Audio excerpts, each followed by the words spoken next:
Welcome વિદ્યાર્થી મિત્રો. શ્રી કડવીભાઈ વિરાણી કન્યા વિદ્યાલય, ધોરણ 11 home science, basic social science, જેમાં આપણે યુનિટ નંબર 4 કરીએ છીએ, જેનું નામ છે વ્યક્તિના વૃદ્ધિ, વિકાસ અને પરિપક્વતા. આજના આપણા ત્રીજા લેક્ચરની અંદર આપણે જોવાના છીએ વૃદ્ધિ વિકાસ ઉપર અસર કરતા પરિબળો. વ્યક્તિના વૃદ્ધિ વિકાસ ઉપર અનેકવિધ પરિબળો અસર કરે છે. એમાંના મુખ્ય 4 પરિબળ આજે આપણે જોવાના છીએ. પહેલું છે આનુવંશિક વારસો, બીજું ભૌગોલિક વાતાવરણ, ત્રીજું સામાજિકીકરણ અને ચોથું સંસ્કૃતિ. સૌથી પહેલું છે આનુવંશિક વારસો. વ્યક્તિને વારસો કોના તરફથી મળે? 1 માર્કનો પ્રશ્ન હોય તો માતા પિતા પાસેથી જનીન તત્વો અને રંગસૂત્રો દ્વારા આનુવંશિક વારસો મળે, એવો આપણો 1 માર્કનો પ્રશ્ન. જૈવિક વારસો કોના તરફથી મળે? ઓકે, પછી બીજો પ્રશ્ન એમાં આઈએમપી હોય તો વ્યક્તિના કયા શારીરિક લક્ષણો વારસા દ્વારા નક્કી થાય, અથવા તો વારસા દ્વારા વ્યક્તિને કયા શારીરિક લક્ષણો મળે? તો જેમાં આવશે વ્યક્તિનું લિંગ એટલે કે જાતિ, એનો શરીરનો રંગ, આંખ, વાળનો રંગ, નાકનો ઘાટ, ઊંચાઈ વગેરે. તો આ મોસ્ટ આઈએમપી પ્રશ્ન હતો. આપણા શારીરિક લક્ષણો છે એ આપણને વારસામાં મળે છે. કાં માતા જેવા અને કાં પિતા જેવા શારીરિક લક્ષણો હોય, જે જન્મથી મળેલા હોય. હવે જન્મથી જે વારસો મળે છે એ નક્કી કરે કે આપણો વૃદ્ધિ અને વિકાસ કેટલો થશે, કઈ હદ સુધી કે ક્ષિતિજ સુધી જશે. તો આપણને જે વારસો મળ્યો ને જન્મ સમયે, એ કાચી સામગ્રી છે. એનું અસ્તિત્વ આપણા દેહની અંદર રહેલું હોય છે. એટલે કે જન્મ સમયે જે માનવ બાળ છે એની અંદર એટલી ક્ષમતા હોય કે જેમ જેમ મોટું થતું જશે તેમ તેમ એની અંદર વિવિધ પ્રકારની ક્રિયાઓ અને શક્તિઓ વિકાસ પામતી જશે. દાખલા તરીકે જોવા માટે દ્રષ્ટિ સંવેદન, સાંભળવાનું સંવેદન એટલે શ્રવણ, સ્વાદ, ગંધ, ઉષ્ણતામાન એટલે ગરમીનું સંવેદન, સ્પર્શ સંવેદન, પછી શરીરના બધા અંગોનું હલનચલન, આપણી આવેગિક ક્રિયાઓ એટલે કે આનંદ, પ્રેમ, ગુસ્સો, એ બધી આવેગિક ક્રિયાઓ આપણને જન્મથી મળે છે. તો ત્યાં પણ પ્રશ્ન ટીક કરો કે વ્યક્તિને જન્મથી કઈ કઈ શક્તિઓ મળેલી હોય છે. ઓકે, તો એમાં જોવા, સાંભળવાની, સ્વાદની, હલનચલનની આ બધી શક્તિ જન્મથી મળેલી છે. આ બધાને દૈહિક જરૂરિયાત એટલે કે આપણે જન્મતાની સાથે જ બાળકને ભૂખ લાગવી, ઊંઘ આરામ, મળમૂત્ર વિસર્જન, એ બધી દૈહિક જરૂરિયાતો છે. પછી બીજા સાથે વાતચીત કરવી એ આંતરક્રિયાની જરૂરિયાત, અને સહજ વૃત્તિનો અભાવ એટલે કોઈ પણ લાગણી છે એ આપોઆપ રજૂ થાય, અને બાલ્યાવસ્થાનું પરાવલંબન એટલે કે બાળક છે એ બીજા ઉપર ડિપેન્ડ હોય, સ્વાવલંબી ન હોય, પરાવલંબી હોય. શીખવાની શક્તિ, ભાષા શક્તિ, આ બધું વારસા રૂપે આપણને જન્મથી જ પ્રાપ્ત થાય છે. તો આખો પ્રશ્ન ભેગો કરીએ તો 2 માર્કનો પ્રશ્ન બને કે જૈવિક વારસામાં જન્મથી કઈ કઈ શક્તિઓ અને કઈ કઈ ક્રિયાઓ શીખવાની આપણને વારસાગત ક્રિયાઓ મળેલી છે. તો જન્મથી મળેલી વારસાગત ક્રિયાઓ કઈ, એમ કરીને આપણે આ 2 માર્કનો પ્રશ્ન પૂરો કર્યો. હવે માતા પિતા તરફથી જે વારસો મળ્યો એને આનુવંશિક વારસો કહેવાય. આનુવંશિક એટલે પેઢી દર પેઢી મળે તે. અને આનુવંશિક વારસો છે એ વૃદ્ધિ વિકાસને નક્કી કરે કે આપણો વૃદ્ધિ વિકાસ કેટલો થશે. તો દરેક બાળકનો આનુવંશિક વારસો અલગ અલગ હોય, એટલે વૃદ્ધિ વિકાસ પણ અલગ અલગ જોવા મળે, એમાં વ્યક્તિગત તફાવત જોવા મળે. કેટલીક વ્યક્તિ છે એ જડ બુદ્ધિ એટલે કે બૌદ્ધિક વિકાસ ઓછો હોય, એના વારસાગત લક્ષણો જેવા હોય કે જે જન્મે છે ત્યારે એનો વારસો થોડો બૌદ્ધિક મંદ હોય, તો એને ગમે એટલું સારું સામાજિક વાતાવરણ આપીએ છતાંય એનો સામાન્ય વિકાસ થઈ શકતો નથી. પણ આવા તો અપવાદરૂપ બાળકો હોય કે જે મનોદુર્બળ હોય. બાકીના મોટાભાગના લોકો સામાન્ય વારસા સાથે જન્મે, અને વૃદ્ધિ વિકાસ કેટલો થશે એવી સુસુપ્ત શક્તિ એનામાં પડેલી છે. વ્યક્તિ જે કાંઈ વાતાવરણમાં એટલે કે સમાજ, સંસ્કૃતિ, ભૌતિક વાતાવરણ જેમાં ઉછરે છે એ બધાની અસર એના વારસા અને એના વૃદ્ધિ વિકાસ ઉપર પડે. કેટલાક બાળકો છે એ આનુવંશિક રીતે કેટલાક રોગ લઈને જન્મતો હોય, તો આવા રોગ છે કે ખામી છે કે એ એના વૃદ્ધિ વિકાસમાં અવરોધક બને છે. તો આપણે બધા સામાન્ય વૃદ્ધિ વિકાસનો વારસો લઈને જન્મ્યા છીએ, તો કાચી સામગ્રી રૂપે આપણને વારસો મળ્યો છે, ને જેટલો વારસો મળ્યો હોય એટલી હદ સુધી, એટલી મર્યાદા સુધી આપણો વૃદ્ધિ વિકાસ થઈ શકે. આપણું બીજું પરિબળ છે ભૌગોલિક વાતાવરણ. આપણા વારસાને અસર કરે, વૃદ્ધિને અસર કરે એ વાતાવરણ. તો ત્યાં પાછો પ્રશ્ન ટીક કરીએ કે ભૌગોલિક વાતાવરણમાં કયા કયા તત્વોનો સમાવેશ થાય? નદી, સરોવર, સમુદ્ર, જંગલ, પર્વતો, ઠંડી, ગરમી, વરસાદ, ભેજ, ખોરાક, પાણી, આરોગ્યપ્રદ હવા અથવા રોગિષ્ટ હવા, આ બધું આપણા ભૌગોલિક વાતાવરણમાં સમાવિષ્ટ છે. હવે જે પ્રદેશમાં વારંવાર દુષ્કાળ પડતો હોય કે જે પ્રદેશમાં વારે વારે હવામાન રોગચાળાવાળું થતું હોય, તો એમાં શારીરિક અને માનસિક વૃદ્ધિ વિકાસ છે એ ઘટે છે અને અવરોધ આવે છે.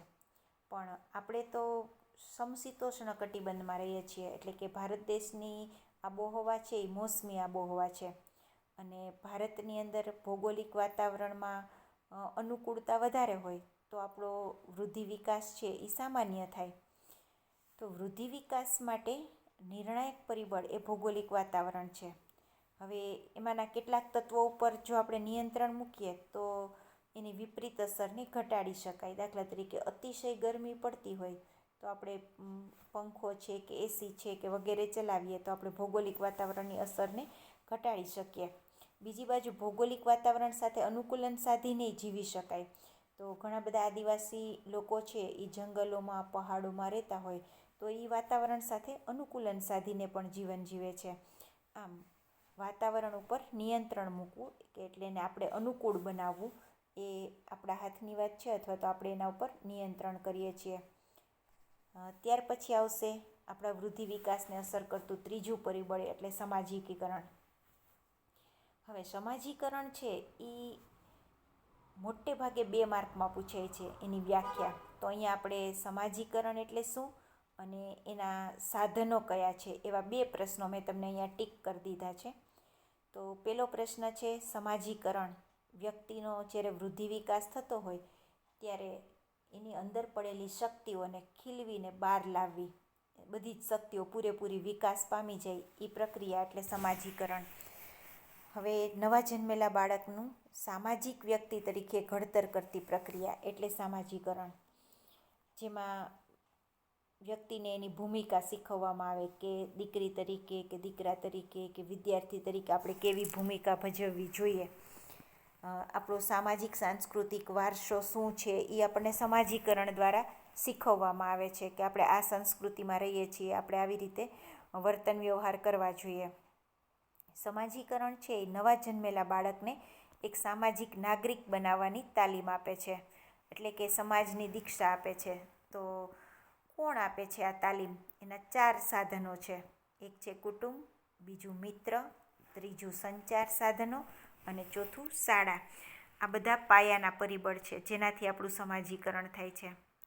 અને જેમ જેમ સમાજીકરણ આગળ વધતું જાય છે તેમ તેમ દરેક વ્યક્તિને પોતાના વિશેનો ખ્યાલ સ્પષ્ટ બને કે હું કોણ છું, મારે કેવો વ્યક્તિ બનવું છે. તો આપણે સામાજિક વ્યક્તિ બનીએ છીએ, સમાજની આપણને બધી ખબર છે, એની પાછળનું કારણ કે આપણું પણ સમાજીકરણ થયું છે. બાળક છે એમાં અને પ્રાણીના બાળકમાં ફેર એટલો જ છે કે માનવ બાળ છે ને એ સમાજીકરણ પામે છે, એટલે સામાજિક રીત રિવાજો શીખે છે. જો એ ન શીખે તો પ્રાણી બાળ અને માનવ બાળમાં કાંઈ ભેદ રહેતો નથી. આમ સમાજના સભ્ય તરીકે આપણને એટલી ખબર હોય કે આપણી ભૂખ, આપણી તરસ એ બધાને કેવી રીતે નિયમન કરવું.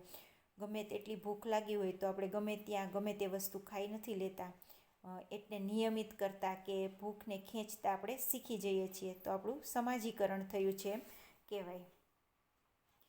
ત્યાર પછી સમાજીકરણનો બીજો અર્થ છે કે સમાજની અપેક્ષા પ્રમાણે વર્તન કરતાં શીખવું. એટલે આપણું માનસિક તંત્ર છે, જેને મનોતંત્ર કહીએ, એ આપણું કામ કરે.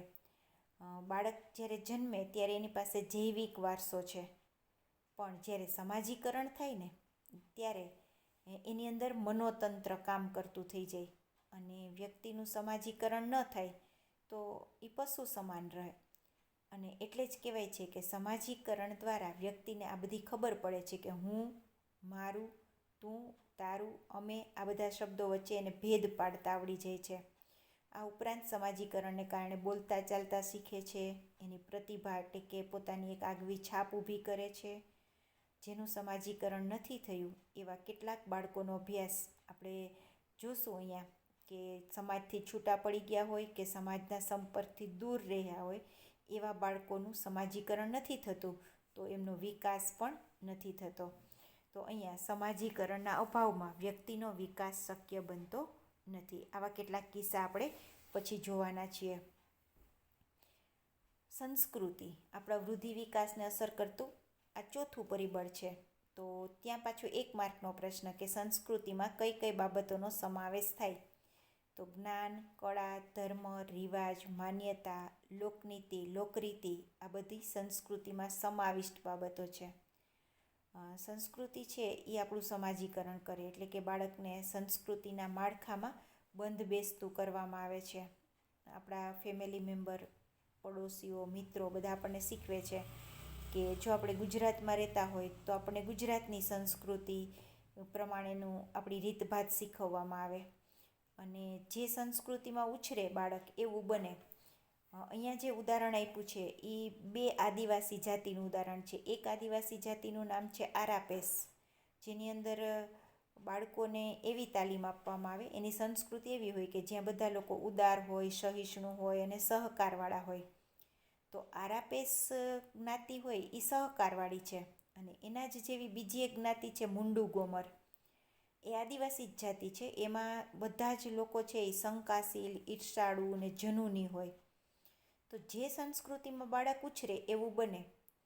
આરાપેસ સંસ્કૃતિમાં ઉછરે તો સહકારવાળું બને, અને મુંડુ ગોમર આદિવાસી જાતિમાં ઉછરે તો ઝઘડાળું બને. એવી રીતે કેટલીક સંસ્કૃતિ છે એ નસીબવાદી છે. દાખલા તરીકે ગ્રામીણ ખેડૂતો છે એ નસીબ અને અંધશ્રદ્ધામાં ખૂબ માનતા હોય, કેમ કે એને વરસાદ ઉપર આધાર રાખવો પડતો હોય. તો એની સંસ્કૃતિમાં ઉછરે છે એ બાળકો એના જેવા બને. જ્યારે શહેરની જે સ્પર્ધાત્મક સંસ્કૃતિ છે એમાં જે બાળકો ઉછરે છે એ વૈજ્ઞાનિક વલણવાળા બનશે. આમ સંસ્કૃતિ છે એ વ્યક્તિત્વના વિકાસને ઘાટ આપે છે. તો અહીંયા આપણો આ વૃદ્ધિ વિકાસને અસર કરતા પરિબળોનો પોઈન્ટ આપણે પૂરો કરીએ છીએ. Thank you.